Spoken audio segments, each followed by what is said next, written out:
I still get chills when I think back to that summer at my grandparents' house. I was 10 years old and my parents sent me to stay with my Nana and Pop while they went on a trip to Europe. At first I was excited. My grandparents lived on a big farm property and I loved exploring the barns and fields. But that all changed after my first night in the guest bedroom. The room itself seemed normal enough. There was a comfy bed, a dresser, and a closet on the far wall. But that closet gave me the creeps from the moment I set eyes on it. It was an old wooden closet with peeling white paint and ornate carved trim along the doors. The doors were crooked on their hinges and always seemed to be open just a crack, even when I was sure I had closed them completely. That first night I had trouble falling asleep. The wind was howling outside and tree branches kept scraping against the window pane. At some point I drifted off, only to be awoken by a loud thump that seemed to come from inside the closet. I sat up in bed, heartbeat racing, staring wide-eyed at those crooked closet doors. Had they opened wider? It was hard to tell in the darkness. Eventually, exhaustion took over and I fell back asleep.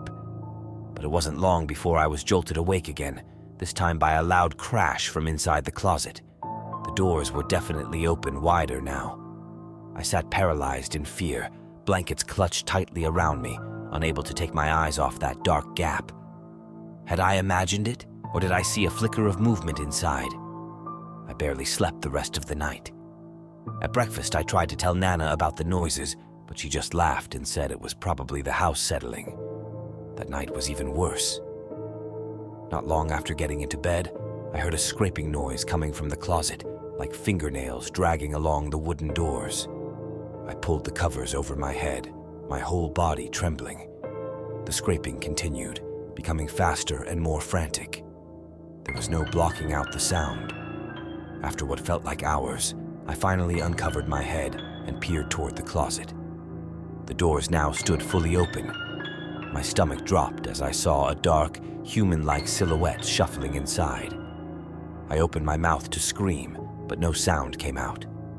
The shuffling figure slowly turned, making terrifying cracking sounds, revealing a pale, gaunt face with pearly white eyes. It grinned at me, revealing black, rotting teeth and a nasty black substance oozing out its unnatural mouth. It had long, black, wet, curly hair, wore a dirty, stained white gown. All of a sudden, this thing hovered at a preternatural speed from the closet to my bed, with an unsettling and loud shriek. There it stood, watching me. I was petrified with fear. Then, it dropped to the floor. I could hear it crawling little by little closer to me from under my bed. I could hear its supernatural guttural sounds getting closer to me. I closed my eyes shut and hid under my bed sheets while holding my breath in terror. When all of a sudden everything went eerily quiet.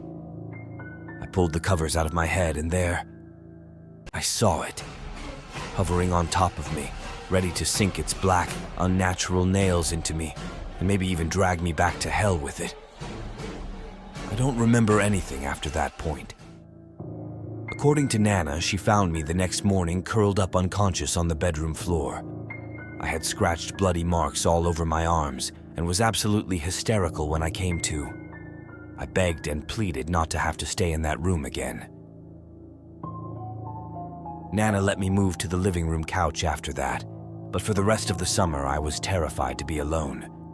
I had horrible visions of that closet creature following me, lurking in dark corners, waiting for its chance to drag me back.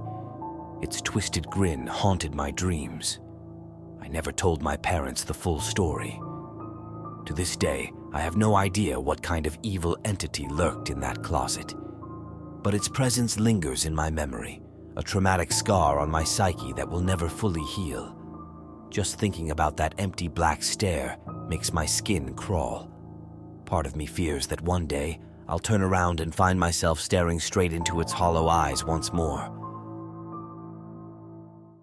If you like these stories, don't forget to hit that subscribe button on the right. Smash the bell button on the channel to get notified of new upcoming videos and make sure you like this video. Do it, or face the consequences.